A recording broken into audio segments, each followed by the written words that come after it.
Hello, friends. Good morning, and welcome to Akulmach Live. And as you know, that we bring a prominent guest live in front of you. And today we have a very interesting subject about how do you basically build your team, and what are the new norms? What are the changes that are happening in business? Just in case if you don't remember my name is Chandrakant, and we are live across all social media platforms. If you want to join the debate and question, put your opinion, and ask something from our expert, you can. You can use the process provided in the description given below, and all lines are open. We are waiting for you to join live with your mic and camera. All right. So today's guest is Mr. Basant Tomar. He is very established, highly established, accomplished entrepreneur and also senior member of our industry. So without further ado, let me welcome Basant to our stream. How are you, Basant? Welcome to Akulmach Live. I'm good, CK. Thank you so much. Good to be here back again. All right, Vasant. So the topic is very interesting. I think we are all going through the same issue, and the topic is about how do we basically build a strong core team. So your opening thoughts on this subject?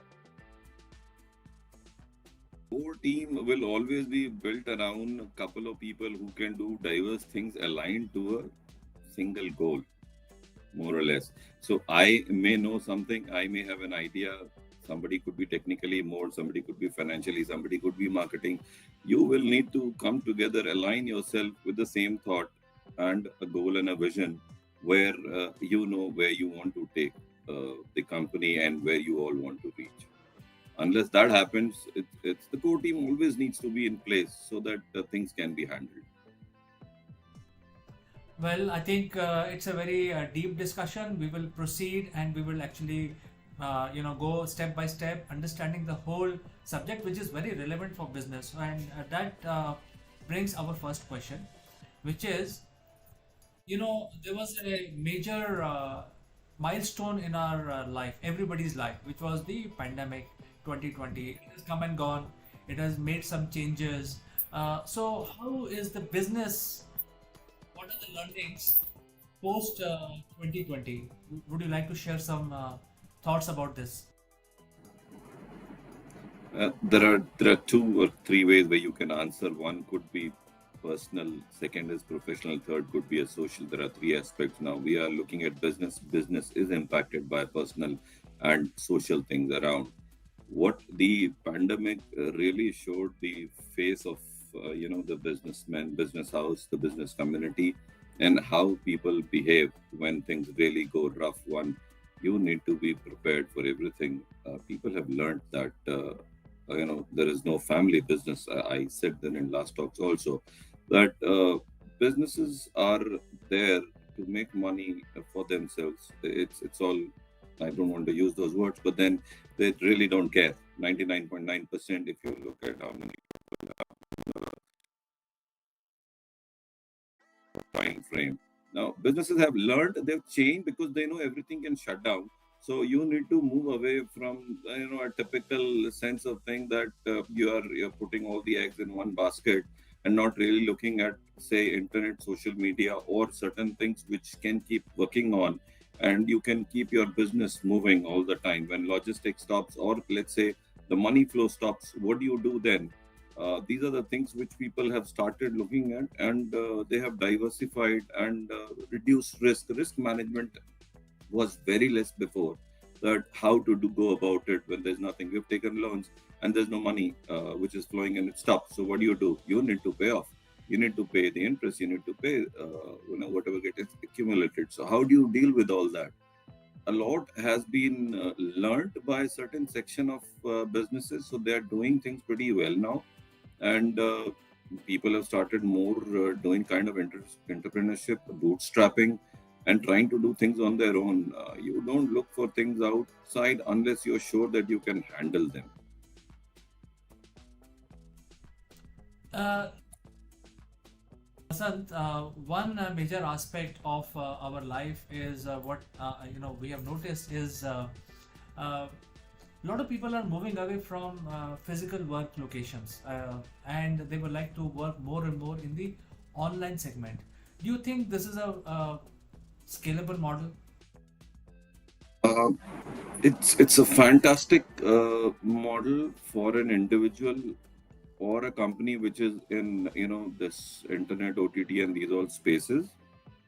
It's not, even I understand, it's not good for manufacturing, it's not good for things, it's not even good for freshers who need to learn the job. So I think the question itself is an answer, that what exactly does online give you, what will it give you, what can it teach you, what you can do with that. I can learn a lot more, but then I need to deliver, I need to show things around. So that's not going to happen unless I move out and I create relationships. A lot has changed, CK. It's very easy for people to say we've moved, we've gone home, and we are doing things online. I think probably about 0.5% of people are successful in trying to do that. Yes, you can feel that comfort that yeah, you are at home or you are trying to do something online, but creating and scaling it, that's a totally different ball game in the online space.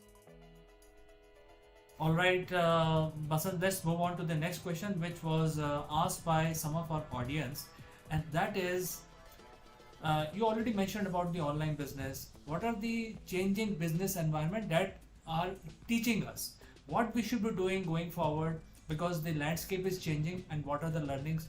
I'd like to know from you.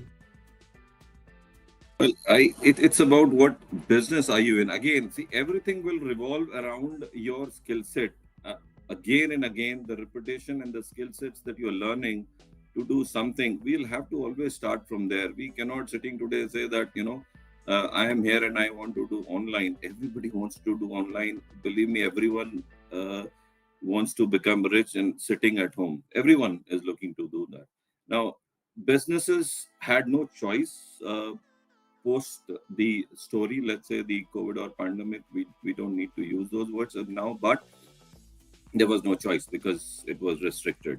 Now things have opened, and they are realizing that it's not very effective leaving people out at home and on their own, because over a period of time people are getting used to certain things, and which is making them more lethargic, if you ask me. There are certain section of people who are more comfortable and can deliver, they in that comfort zone, but 99% people need to be social, need to be coaxed, need to be talked to, need to this every day. It's like typical office. The productivity has gone down. A lot of ITs, or if you see those companies, have now really put forward that we need you 3 days, you know, in office, or 5 days, or at least 2 days. They start pushing. Some have said if you don't want to come, you are out. So things have changed, but then please understand, it's all about the requirement when it was needed or forced to do it. Entrepreneurs who really want to do something on their own will always have to start. Of course, it's easy when we say get online and start doing it, but it's not easy to sustain and scale it unless you really master the art of doing anything there.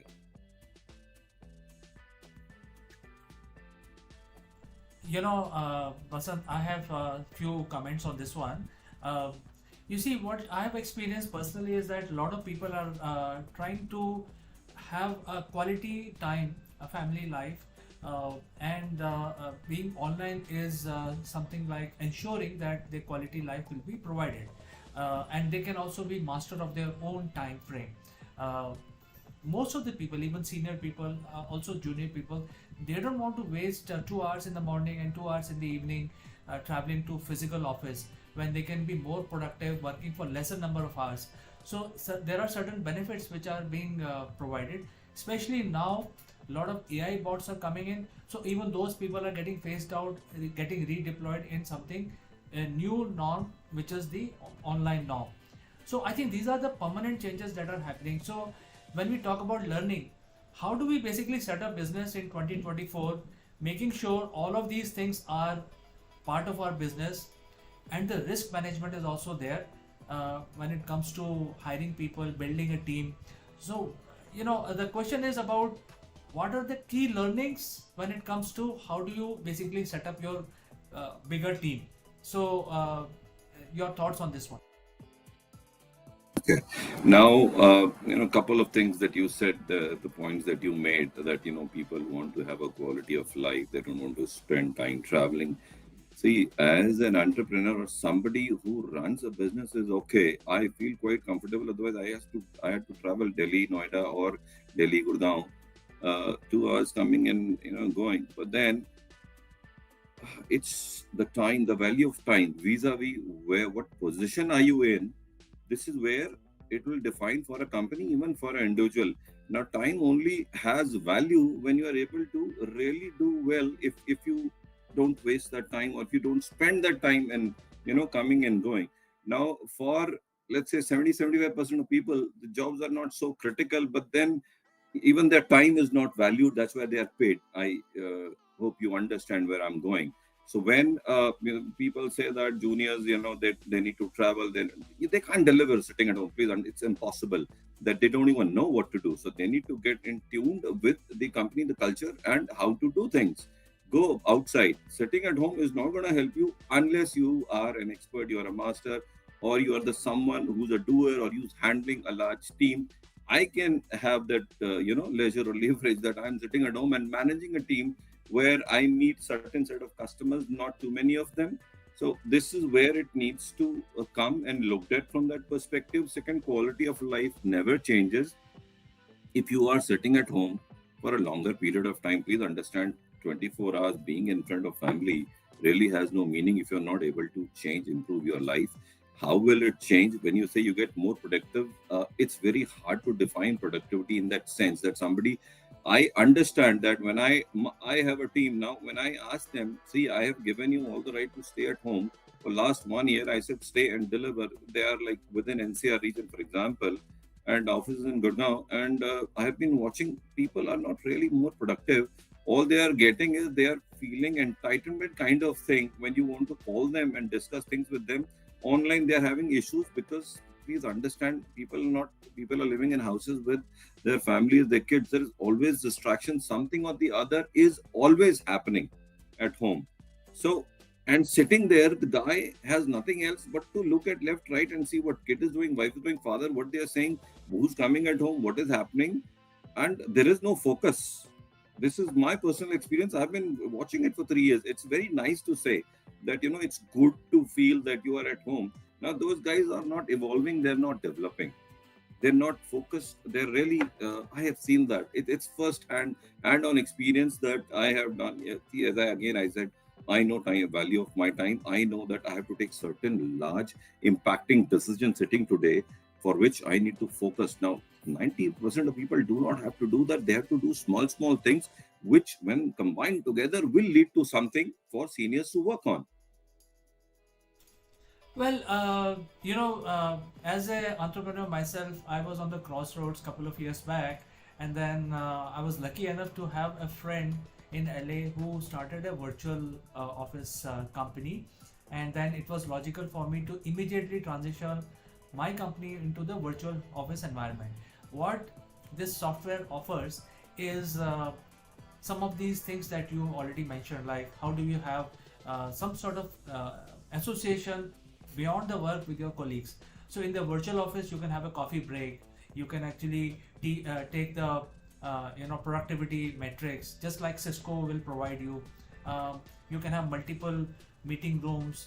You can actually check who is working how much. So I'm quite happy because that has reduced my expenses of running the organization by almost 8 to 10 times.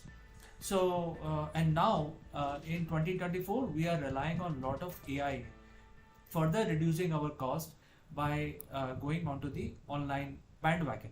Uh, so we know that physically, if you go and travel uh, for a half an hour meeting, you will end up spending the entire day. You mentioned about NCR and all that. It takes the entire day. Whereas you can just finish the half an hour meeting with productive results sitting at in your home office. So while I agree with you that there are distractions, people need to get these skills. Uh, but do you think really that physical office is going to work out in this decade, say until 2030? or people will get onto the online bandwagon more and more as we proceed further? Your thoughts? See, it is going to be a hybrid. I have a productivity software. Please understand the point that you said. I look at that software and I tell people to log in and log out. So please understand. There's a culture that I'm trying to inbuilt here. Is please you have a time frame of let's say 9, 10 hours or 12, depending on his seniority and what work he needs to do. So please log in and log out at that time. Log out of every system, my soft switches, my Skype, my Messenger, my everything. I don't want to see you beyond that. But when I look at I dare not look at the metrics in that software because I find 40-50% time people are really not spending on the work.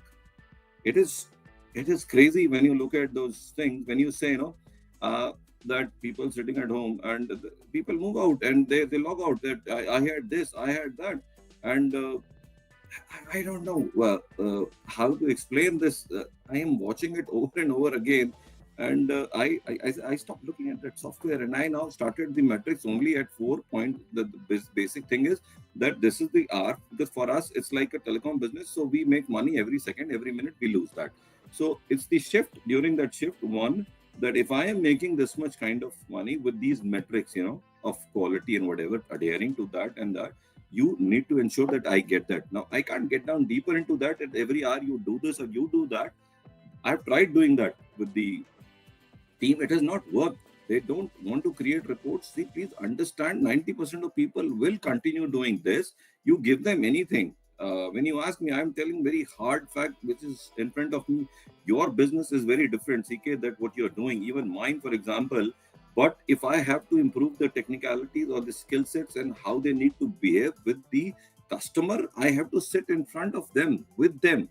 What exactly are they doing? And I see in the software that if there's a problem, what is this guy actually doing? Because everything that we need to do is actually some kind of metric which where you need to go to X place and test or study or do and respond back to the customer. And people are not doing it. They do not even put it in the reporting that this happened and this is what we did. So I have started bringing them to office once a week, starting. See, please, this is where you start evolving people that start coming, sitting together, and then you start realizing what one doesn't know. My whole point always has been: are you improving individually the skill sets? Because I give different products to different guys.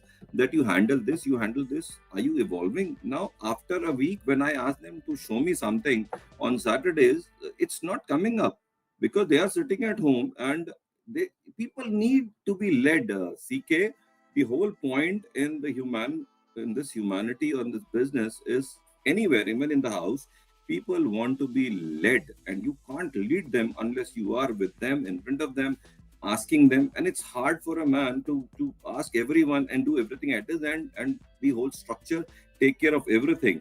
So you start building those teams who can do it. Are you getting what I'm trying to explain? Yes, Basan. In fact, I have to add few points based on my experience. You see, what happens is when you're building your team, um when we interview people, more and more people wants to basically not spend too much time in the office. While as an entrepreneur, you are right in saying that I want to basically see these people at least once a week. So from that point of view, you are absolutely right. But finding the right skill is becoming a big challenge today because most of the people are saying that, oh, I would like to work from home and building a team. And also, most of the people are now looking at the contract jobs, 3 months time, 6 months time, with the fixed deliverables, fixed remuneration, those kind of things we are encountering every day. So when we hire people, we have to think from the project point of view. I mean, that is my experience. You have to look at the project management, probably have a good project manager in your organization who will then manage all these freelancers. So I'm sure there are challenges when you want to hire people who can sit in your office. What are the stresses and what are the pressures of building a skilled labor force today from your point of view?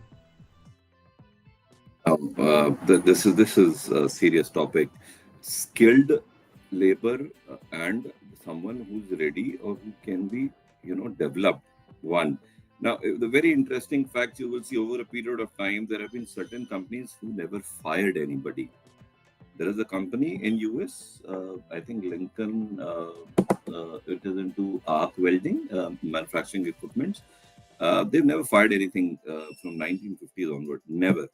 Uh, there is a company which has not fired. It's a startup, Spire, I guess. For 3 years, they didn't fire anybody. This logic. Nvidia CEO, you know the guy.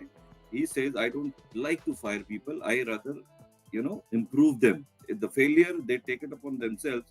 Uh, Japan has a culture where probably 8 or 10% of companies have lifetime employment kind of thing, where they say we'll take care of your basic material needs forever till you die.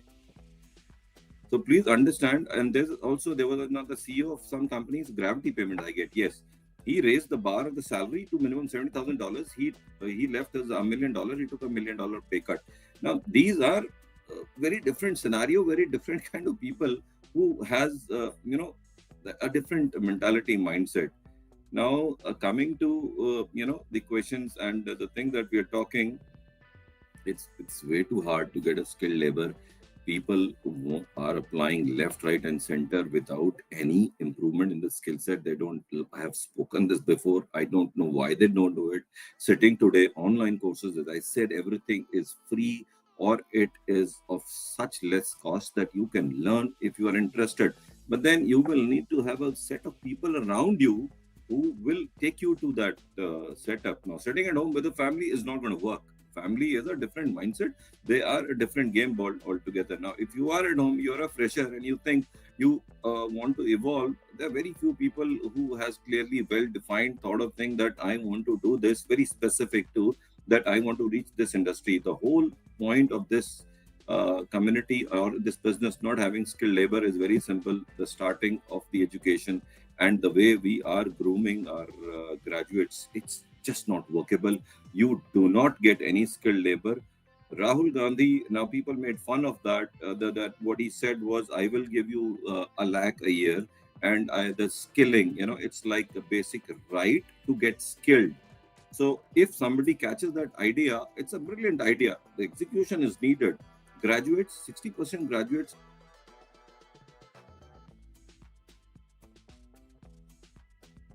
or the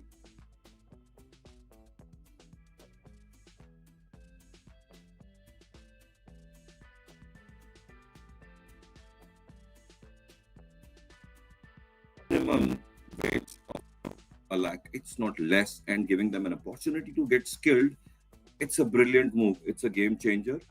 One, and people have to catch on to latch on to certain things. Do not make fun of those. These are very important things for us. We don't find skilled labor. It is so hard to find people who can actually deliver. You train them and they don't want to get trained, or they are not fit for that, and then you have to let them go. It is way too hard. Our time was spent. Maybe the employee turnover, attrition, all this is so high in certain industries. You really are testing people. You don't have a choice. There is no labor. A lot of companies have come up and created their own MBS, their own educational institute. Tata does it, Reliance does it. There are a lot of companies who are doing it now. They're creating people for specific need, but it is still a very minute percentage of it.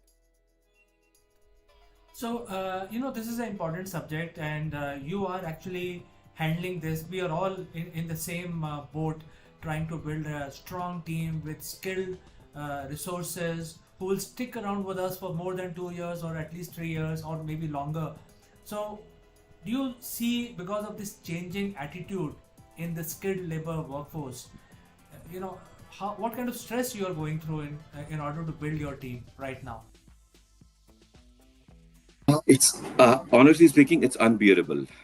CK, I am trying to develop certain products at my end, and I don't find people who are skilled. And I've spent 25 years in building those, relationships, that market, and I know what customers want. And I need people to come with me. I can't do it. So, a certain part of business, I tell team to just handle it because it's on auto mode. Things have to move on auto mode where certain people are given all the rights and please continue it. But unless I am sure that they have the skill set, they can. And I am really, really stressed from that perspective. It impacts me after a quarter when I see that what I had thought of is just not moving. Certain product has not moved even for an year because I have taken the platform, I've invested the money, I've already bought that, and I'm not able to expand. So imagine the condition of an entrepreneur or somebody who really wants to move on and develop people. I have told the team, I will pay for your skilling. Please understand, be it a lakh rupees or a 2 lakh rupees, let me invest in you. And you will be surprised, people don't come up. So why do you think people are not showing enthusiasm even though the company is trying to pay for upskilling? Is there something wrong, or is there something changing the way we do business, or is it something that there are other jobs available which are more attracted, so that people actually like to jump onto those jobs rather than sticking around to jobs which are which looks similar to what people were following before 2020? What do you think is going on here? No, to be very honest, I find it very hard. The psyche itself of a human mind, where I am, from my perspective, when I tell them that you need to grow, the basic need of a human is to grow every day, right? You have a mind. If your mind doesn't work, if you don't grow, you are just like a tree. Even tree does give out a lot of things. You understand what I'm saying? Now, when I talk to people, I don't know, I may have handled 20, 30,000 people, and probably five, six, seven have really come up and done well. So it's about the way the people are being brought up from the childhood. I can assure you that this is where it is coming from. That you start with a certain thought process in the head that I want to lead a normal life. I want to. People don't have those dreams. It's just like if you desires is something else. I need to have a plan. There are very few who can sitting today and say I want to make 100 crore. Even that guts is not there in the people to even think about it. Now, unless I have that goal, I will not go back and check how do I reach there. So what skill sets would I need in what time frame, and how should I reach there? When somebody is telling you, see, I am giving an employment guarantee in my place, that yes, here, this skill set I will implement, I will pay for you, stay there, but you got to deliver. Now, why people are scared is, I can assure you, they are so scared of delivering because they've never been put through those grinds that you deliver, put into those places till the age of 40 even. People are not given that kind of opportunity because it's very hard unless you display, only the creams are given.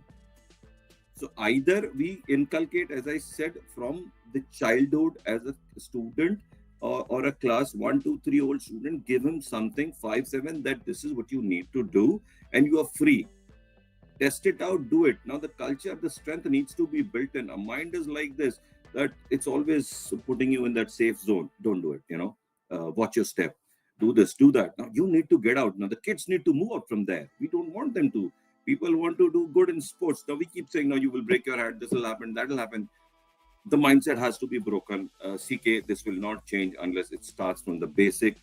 We are making mistake as a parent. We are not allowing our kids to go that path. We keep holding them back because we are scared ourselves.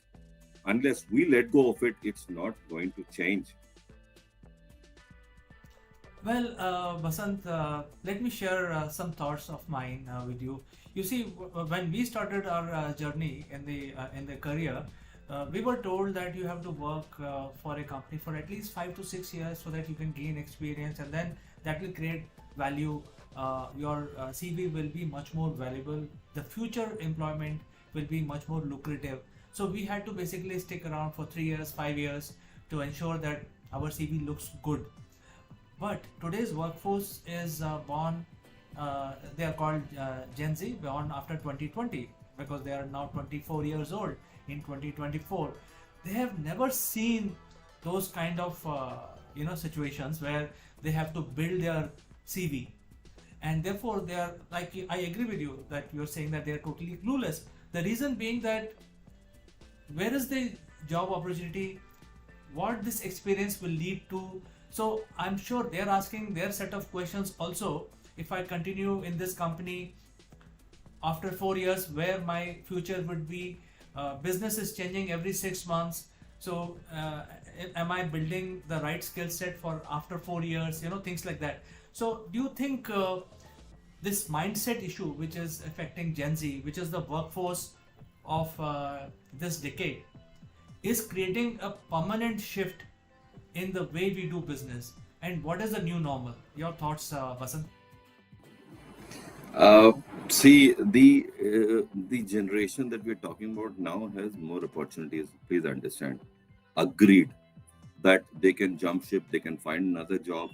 But when you said no, that we were told to stick to certain company or companies for X number of years, and we were told that this looks good on CV.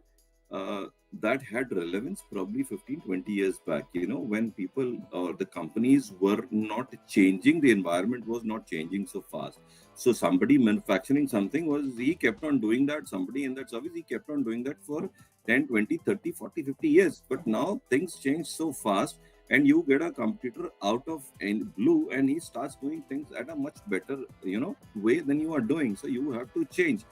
Uh, this doesn't stand anymore, that I have to stick to some company for 3 5 years. You do not have to stick to anywhere for any period of time if you are not constantly adding value to yourself and to the company. Now the question is, does that company or the company is interested in having those values from you, is another question which you need to keep asking. So this generation, I would advise them to ask these questions. It is right to ask that, where will I be after 4 years? But what they are saying is ki, where will I be? Please understand. And he is nobody. He has to move within a group, within a system, within a company. So he has to find something, you know, a set of values for himself and the company to match, where his skill sets can be evolved. So I keep telling people, see, if you're sitting today at one point, pick up something, talk to company, tell them this is where I want to go. I am good at this and I can prove it. But then they would like to see that. And people are ready. Believe me, if you rise today and tells your boss, a boss is boss, that this is what I can develop and I can show you. And people should first deliver, do much more than ask for the money. Please understand, for the perks. People have started taking things for granted that, if I'm here for 1 year, I should get a 10% raise. What for? There is an inflation. I agree. It's even for me, even for a businessman, for his work, his money, it's inflation is there. If you do not deliver or improve yourself, see, please, one is improve your skill set, show me that you're improving. I am more than willing to move with you, that you are improving. And one day, looking at the time frame that I can invest, you will change things.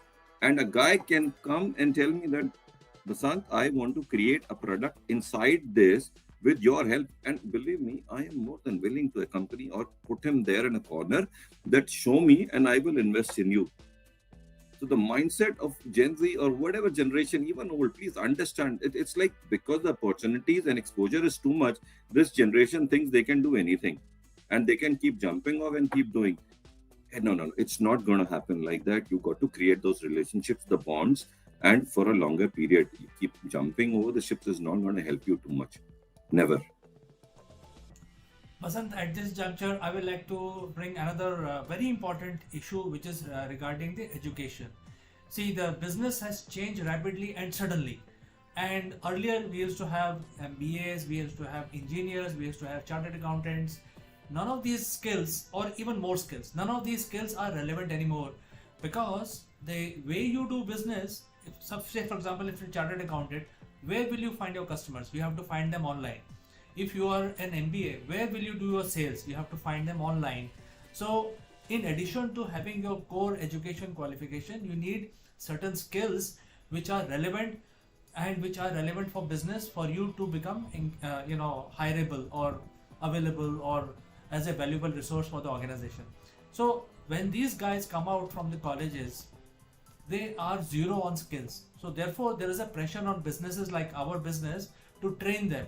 And then you train them for 6 months, they will move on, they will jump the ship.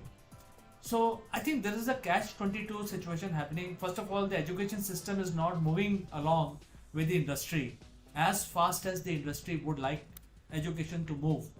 At the same time, the resources are completely clueless, as you mentioned. They don't know where they are going and they are looking only at the opportunities. So, unlike when we were the startup, we were the freshers, we had a vision. We were told that if you stick around, you build your network, that network will bring business to you. But today, the network has also moved online. So, what is the new normal which is being created today in our business landscape? See, one thing will always stay. It's always forever. It's gonna stay. Essentially, that what I am good at, I'll have to find something. CK, please understand. There has to be something in me to attract. I can't push, and get something. Those times are gone. So, from, when you say an engineer, uh, he gets a different mindset because he's exposed to certain projects. If he does that diligently and he can keep skilling himself, there are opportunities. It's always, again, I am telling you, it starts with the home. Please, I will go back to there all the time. That family is just want their child to be something, because there is nothing more to look at they haven't done, because they've been into jobs. This will change maybe over next 50 or 100 years. This will change because more and more people are getting into entrepreneurship and asking questions, that what do I get after becoming an engineer or an MBA or whatever, and what will I be able to do or deliver. Skilling, the same story. You got to have hands-on skills, something which is with you, and you can prove it, you can show it over a period of time, and then you can keep evolving on and on and on. So online, when you say everything has moved to online, please understand, in what, 2000, we used to go door to door knocking, every house, every door, and there were times where the dogs and salespeople are not allowed. We've seen those hard times, and not hard, but I think those were normal times, and everybody worth his salt has done that and have gone through, those cycles. But we evolved, we got hardened. Please understand, we got the patience. Now, what this teaches you is tremendous. The rejections, the way you approach people, the way you deal with them online is not helping you there. But what online is doing something separate. In front of millions set of my customers, I can choose where to dance around and how. What people do is straightforward. Online, they'll send an email, I'm from this and I want to sell you this. This doesn't work. You and I know it. I don't even know who you are.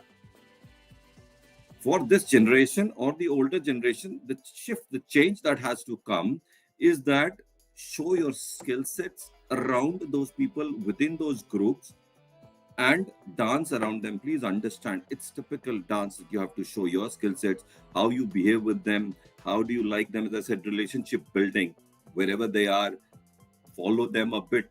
Don't push them too hard. You don't have to do that. Once they get comfortable with you, this needs a bit of time, not much, to be very honest. Keep saying hi, hello, keep responding to certain groups, keep adding value to where they see, they like, dislike, and then slowly, keep pushing your product. You can't simply sit, as I said again, all salespeople, 90% will be making this mistake. Go to LinkedIn, start getting and saying hi, hello, and try and add without any value to it, and just saying hello, I want to connect. What for? They don't even showcase anything. There's nothing there. So you got to dance and everywhere, show it around, show who you are as a human being. And yes, we would like to see what you are interested in, and the way you talk, the way you speak up, on the social media platform. Have the guts to call up and ask questions. Now, the LinkedIn had nice things, that ask question from the experts. Now, people don't do that. Why don't they ask? I don't understand. If you need help, simply ask them that I'm failing here, I'm not able to do it. Unless you ask questions, probing questions, you will not get answers. People do not ask questions. How do you think they will learn? This is the shift that has to come. Not just simply jumping around. You're not liking, there's no patience. People can't even breathe sitting at one place. They can't sit at one place and think for 5 minutes calmly that what's going on. Absolutely, Basant. I fully agree with you that the online business or online sales online customer list building is a totally different skill set. Although tools are available today, but you have to know how to use them for your benefit. And I really loved one of the words that you mentioned, because I personally grew up, I'm sure our generation grew up with, that is hardened. That is a very, very important word because we were told you work for 5 years, get hardened, then only you will get softer jobs in future. So, so it's amazing talking to you, Vasan. That is different when say stick around for 5 years. I mean, that's totally different. I know it doesn't has any value anymore unless, please understand, unless you know that you're creating something along with the company and the culture, and you have the people who are supporting you, and you're delivering, and you have a project, you have projects by projects in the head. So if I have somebody who comes and I want to create this project and he shows me the viability, I will give him the money and time and the resources. Believe me, I'm more than willing to do that. But people are not coming up. CK, people don't want to tell you what they're doing because they're so scared of answering and even telling you what they have done, because there's no value. If somebody does good thing, he comes up, you know how it is. If somebody does something nice and which has some value, he'll come up and tell you that this is what I have done and I want to change. But this is not there. And this is from the basic, the child that we stop when they ask questions, the kids, we stop them. I don't, because we're so frustrated, the parents, I'm so sorry, this is what I've seen. And, we've been through that we don't want them to ask questions. And this stops them in the track, and because they get it, that it's you won't get the answers. So we did a very bad job, in that sense, in building up the confidence of kids and people. And this is where we are suffering now, that we don't see people coming up and asking questions, the right set of questions. Yeah, I think we were encouraged to ask questions, and we were told that if you ask more and more questions, which is unlike the current Gen Z, they think they know everything, and asking questions is like they feel very shy, and they think that if we ask question, our ignorance will be exposed, something like that. So lack of confidence. So I think you have raised very good points today. You have provided good nugget of information, uh, especially for the Gen Z and everybody by and large, even businesses. I think some of these points are very relevant, very important. So it was wonderful talking to you, Vasant. As always, it was pleasure, and thanks for finding time and joining us live this morning. We'll catch up in the next one. Thank you, CK. You have a good time too. Thank you so much for putting me here. So friends, we had a fantastic discussion with Vasant. Just in case if you have any doubt, any question, feel free to send across your opinion, your questions. We will definitely take up in the next edition with Vasant. All right. So be happy, keep rocking, and I will catch you in the next one. Bye for now.